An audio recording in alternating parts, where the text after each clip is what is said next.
We are very, very blessed to have this kind of a community.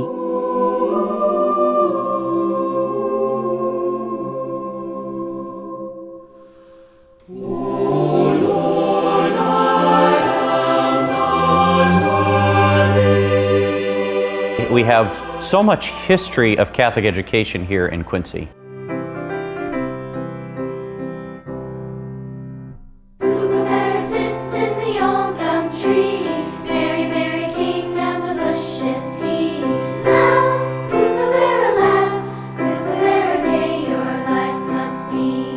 You grow up in this, you don't think of it as being unique. We've been around for 150 years.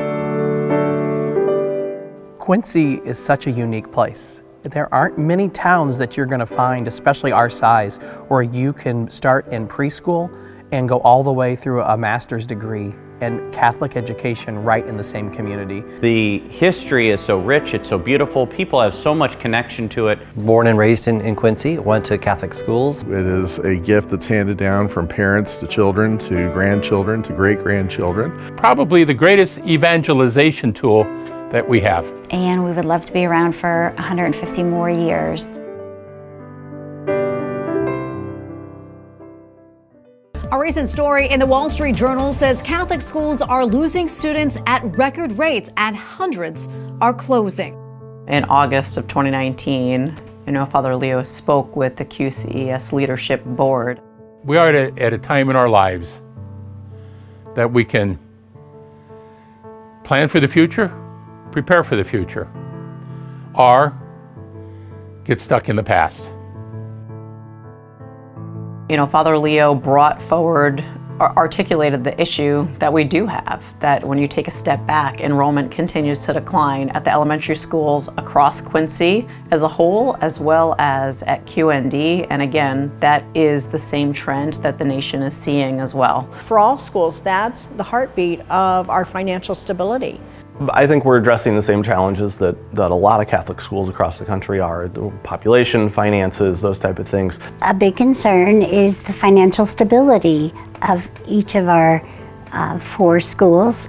And will we be able to fiscally sustain over time? I think all Catholic schools have to recognize looking at the future, what's necessary for growth. And so as we look at those trends and review what is happening across the country and other Catholic schools, even within our diocese. And it just breaks your heart that not only does that school close, but also all those kids, where are they going? And now they don't have that option for a Catholic education. Schools have closed as a result of not sharing a vision with other Catholic schools in their very community. And when we look at all of that taking place, we need to start to be proactive to make sure that that doesn't become the reality for us. Unfortunately, like many things, our Catholic education system has had to change. So in a good way, we've embraced that. So Father Leo's challenged us again under the name of stewardship. How do we keep places like Quincy Notre Dame and all of our Catholic elementary schools, how do we keep them strong and healthy for the next generation? The leadership team has been working since the fall of 2019 to create what I would call a shared vision. We were able to secure the services of a group out of Boston called Partners in Mission to facilitate this process, a process that was made possible by the generosity of a special grant given to us by the Tracy Family Foundation. And when we look to the planning, when we look to the future, we need to start looking as a community, not as parishes anymore. No longer can we just think of parish Catholic schools. We are one Catholic community here in Quincy, which doesn't happen a lot outside of the area. There are a lot of communities that don't work as well together as our Quincy system does. We're very blessed. The principals all work together. I don't feel like there's that competitiveness between the schools. All the pastors and principals get together within our community to talk and work with each other, work through problems and issues that we face together. You don't realize that there are other communities, other areas in our diocese, even so, that they don't get along. We also looked at what will happen if we don't do anything. Here's a community consisting of a small, medium, and large parish and Catholic grade schools. Each Catholic grade school acts as a feeder school to a thriving Catholic high school. This has worked well for decades. The Catholic schools are not working together as a system. They're now faced with several critical challenges: a slowly declining population within the community, inconsistent offerings within the Catholic grade schools, ineffective use of resources and facilities, and financial burdens that eventually will force the small Catholic grade school to close. Later, the medium-sized Catholic grade school will close.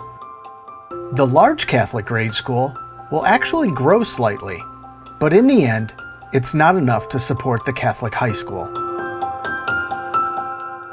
We don't want to look at it as let the strong survive. We don't want to be fighting amongst ourselves as parish communities of whose school is weak and whose school is strong. We don't want to see anyone closing. The strong will survive is not the attitude to have, because eventually there's going to be one or two left. Then Quincy Notre Dame will take a hit in the future. And I think this is one of the treasures we have for Quincy Notre Dame, is to make sure that it stays alive. I'm one that I like challenge, I like innovation. So for Quincy to be looking at this, looking ahead at a possibility, is very exciting to me. There's never a perfect time to implement a long-range plan like this. There's going to be changes, there's going to be logistical things, but we don't want the perfect to be the enemy of the good. But what we do know is that by doing nothing, we're setting ourselves up for failure. So we must look at other communities and learn. In studying those communities of those particular schools, we recognize that those communities that didn't do anything are no longer. We want to get ahead of those challenges. We want to be proactive. Right now, we're in the opportune time to plan this thing out. You know, we're not pressured by the saying, hey, we're in crisis mode, we need to get this thing taken care of now. You know, by planning and starting to think through these processes, we're ensuring that Catholic education can survive. What are our needs going to be in the next 150 years? You know, not just for next year or 2 years out, but for the sustainability of Catholic education here in Quincy. So we did an assessment for each parish. We brought in architects to look at all of our buildings. How can we better utilize what we have to create the unity in our Catholic community?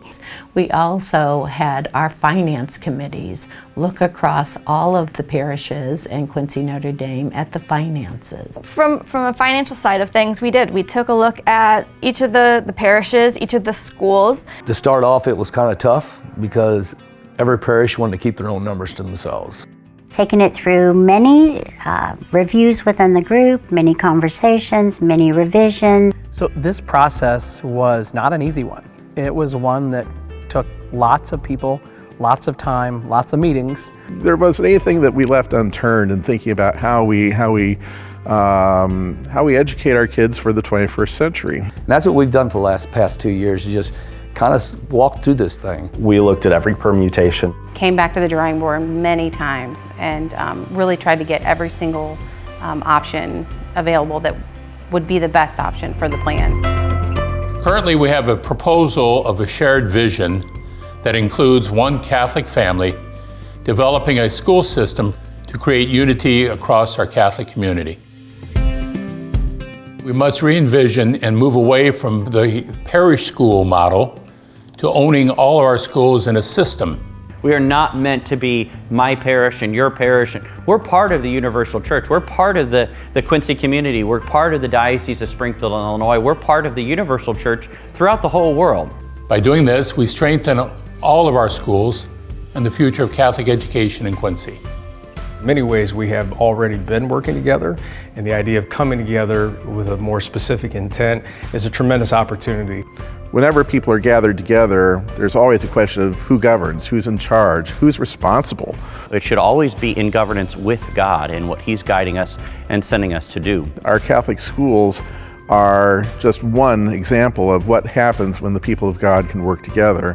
What we're proposing is a new governance model for our Quincy Catholic schools, a new administrative model, and to continue with the stewardship that each of our parishes has already been implementing. We're proposing a new administrative system, a new corporate board that's going to consist of a representative of the bishop along with the pastors from each of the parishes involved with this. That corporate board is then responsible for hiring a new leader of this system to oversee the day-to-day operations. They're also responsible for creating what's called a board of limited jurisdiction. So that board is made up of stakeholders from the parishes and the school communities and offers strategic planning and oversight of everything that happens within the school system. And so in this new model of governance, it's a shared governance. It's a reality of how do we do this together and how do we do this together better. Stewardship can be achieved through time, talent, and treasure. The stewardship that each of our parishes is offering, and we're very much living that today in all of our parishes. And we are on the right track. We are already doing stewardship in our 4 parishes. But now we need to come together and the 4 parishes to embrace stewardship as a community as a whole. We owe that to our students, we owe that to our families, we owe that to our community. It's our obligation, but more importantly, it's our opportunity. We have to be good stewards of what God has given us. You know, He's given us a lot of resources in this community, but how do we actually use them well? How do we use them to the best of our abilities? There's still a lot of redundancy of effort that's taking place at the different schools, and it just makes it inefficient. Right now we've got 4 different main offices at the different schools, duplicating services. Our human resources, our fiscal resources, our buildings. So to be able to use those resources in a way that enhances the school, enhances the education that our students are getting, is really what we were trying to do. And if we can get that collective into one place, that's going to save time and money. It's going to free up resources for our professional staff. I was on the pedagogical committee, which essentially looked at not about finances, not about enrollment numbers, but truly looking at what is the best way to deliver education based on all of the research that's taken place. The idea of the curriculum mapping is so that we're covering pretty much the same curriculum, and knowing that we're preparing each child from year to year so that they have what they need to have. What I do see it as an opportunity for us to set ourselves up in a more system-like manner. Discussions are very data-based and research-based. I mean, we've got fantastic teachers here in our school system, and to be able to allow them to shine through their specialties and the areas that they love will be amazing. Just the amount of collaboration and helping and growing together will be wonderful.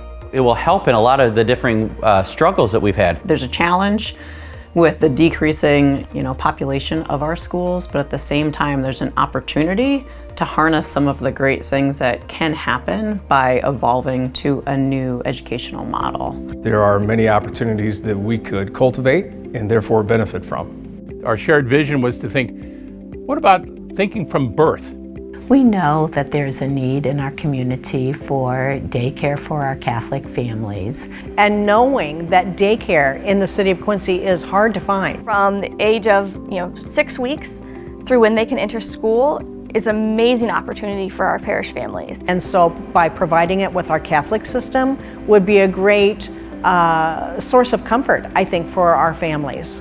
It will provide extra income for the schools. That will be a great revenue source for our school. This is something entirely new we've never offered before. There's people that really wouldn't ever thought about Catholic education, until they actually put their child in that area. And make sure they have a safe place to go, but also to be intentionally educating them and exposing them to Jesus at a young age is a really exciting opportunity, I think. Being able to see middle school students have the very best opportunity. Putting all of our students together, we can really address what their specific needs are. Because in that time frame of a middle school, they want to be part of something a little bigger. They're ready for those new and exciting opportunities. The more engaged they are, the more responsive they are to the learning opportunities we give them. Well, I'm pretty familiar with people at that particular age and stage of life, and what I can say is they're capable of so much, and they are able to do so much that we need to make sure that we have facilities, we need to make sure that we have programming, we need to make sure we have extracurricular opportunities that really allows everybody to shine. By having the opportunity for kids to intermix with larger groups of kids, it's really important at that age. Our children are facing challenges to the faith that my generation only 30 years ago would not have encountered. You know, our young people deal with tougher decisions at younger ages than they ever have before. The body armor of Jesus Christ around them, it's important. We just have to get that. And then we also then collaborate with Quincy Notre Dame to make sure that we're having our students prepared to enter there. So one of the many benefits I also see coming from a middle school is the opportunity to have an even better and even smoother transition into the high school. At present, students do enter Quincy Notre Dame prepared for what's ahead, but I do think that we could even be more strategic. We will still have the same goods and services, only enhanced and only better. This is a very exciting thing for Quincy and a very positive outlook for the future in Catholic education. But it's not just people in Quincy that will benefit. Folks around the diocese are going to be looking at Quincy to be a model for the future of Catholic education. It's not going to be doors closing, but doors opening. And I really do see that that's the reality of what we're looking to. It's going to be a new, refreshed Catholic school, reinvigorated for the challenges that are before us. I think it's going to be a good system. I'm not saying it's perfect. There's nothing perfect in this world. There's going to be some tweaking. It can be refined if we identify a challenge that we need to address and we need to tweak something here and tweak something there, that it's still very flexible in that process. And so how do we continue to do that? We do that by listening. Because one of the things we've learned is that together we can do wonders. Looking at this model to be able to provide a system for the students to ensure that Catholic education can survive and thrive in Quincy. The proposal we bring to you today is a shared vision to join together as a Catholic community to create unity as an elementary school system with a new governance board and a new administrative model. The first step includes the establishment of a new governing board and the hiring of a new administrative leader who will engage in the process to form the system. During this time, we will maintain our current buildings and current grade structure for preschool through 8th grade. As a new system and governance board is formed, we will continue to work together and gather your input to guide our next steps, which include determining the feasibility and priorities of future opportunities with daycare and the possibility of forming a middle school. In order for us to ensure the future success of our Catholic schools, we will look to you, as we are now, to partner with us in this process. We're proud to present this shared vision of Catholic education in Quincy, and we look forward to listening to your feedback.